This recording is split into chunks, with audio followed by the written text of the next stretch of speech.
오늘 새벽에도 하나님의 은혜가 저와 여러분에게 함께하기를 기원합니다. 어제 거라사 지방에 예수님께서 계셨는데 거라사 지방 사람들이 예수님이 떠나시기를 간구했습니다.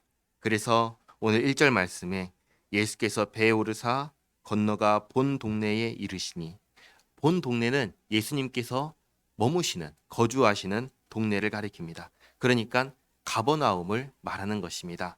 가버나움에 도착하시니 이전에 침상에 누운 중풍병자를 사람들이 데리고 오거늘 예수께서 그들의 믿음을 보시고, 예수님께서 누구의 믿음을 보셨을까요?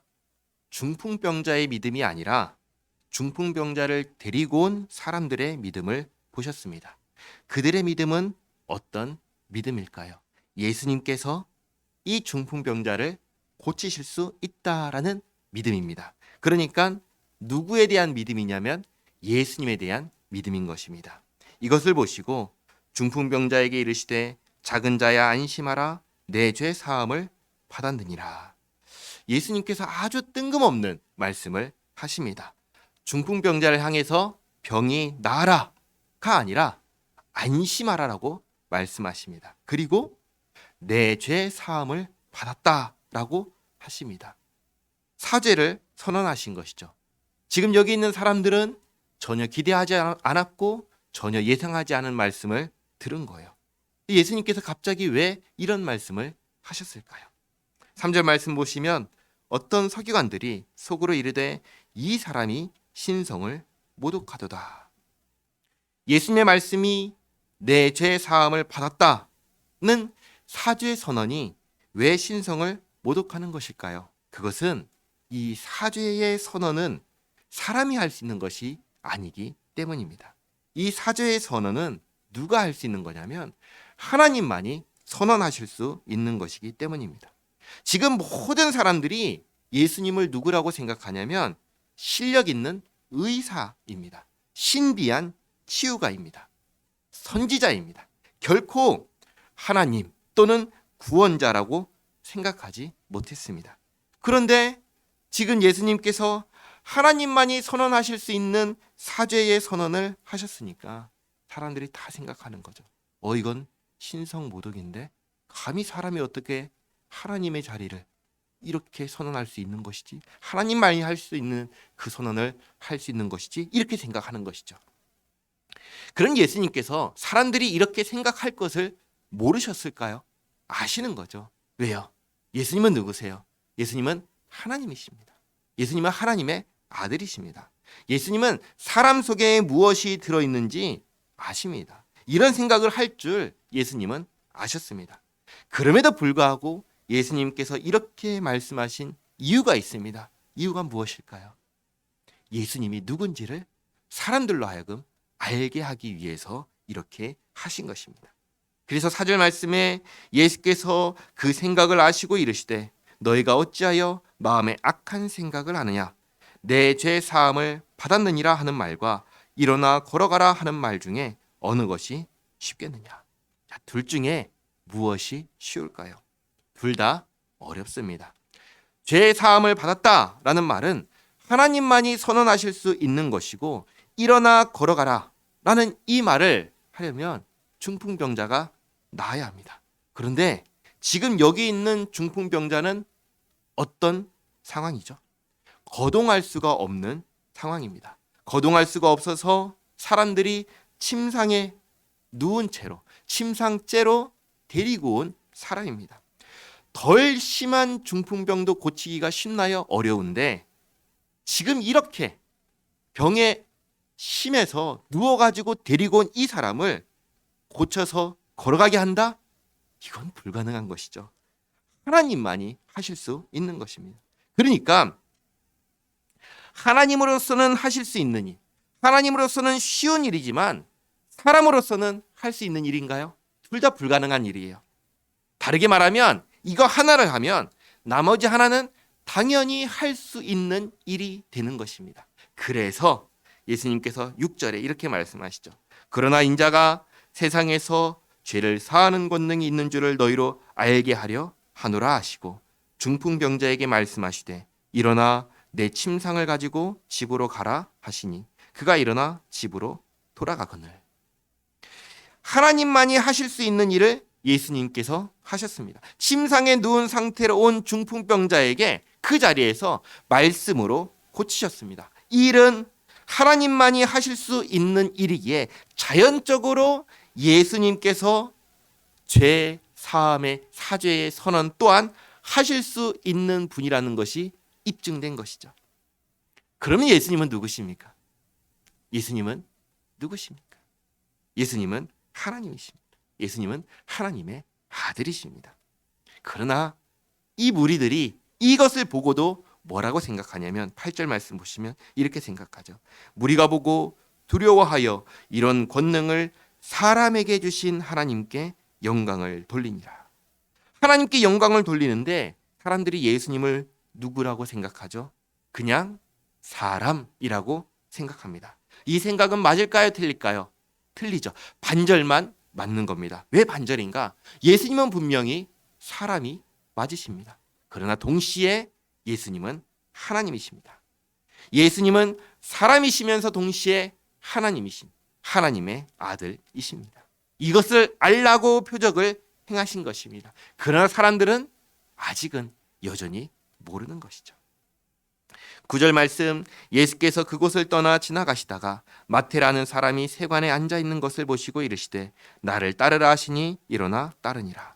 여기 나오는 마태가 예수님의 12제자 중 한 사람인 마태입니다. 세관에 앉아 있었으니 직업이 세리입니다. 그래서 세리 마태라고도 부릅니다. 10절에 예수께서 마태의 집에서 앉아 음식을 잡수실 때 많은 세리와 죄인들이 와서 예수와 그의 제자들과 함께 앉았더니, 여기 보시면 세리와 죄인들이 와서라고 하면서 세리와 죄인들을 하나로 묶어서 말을 합니다.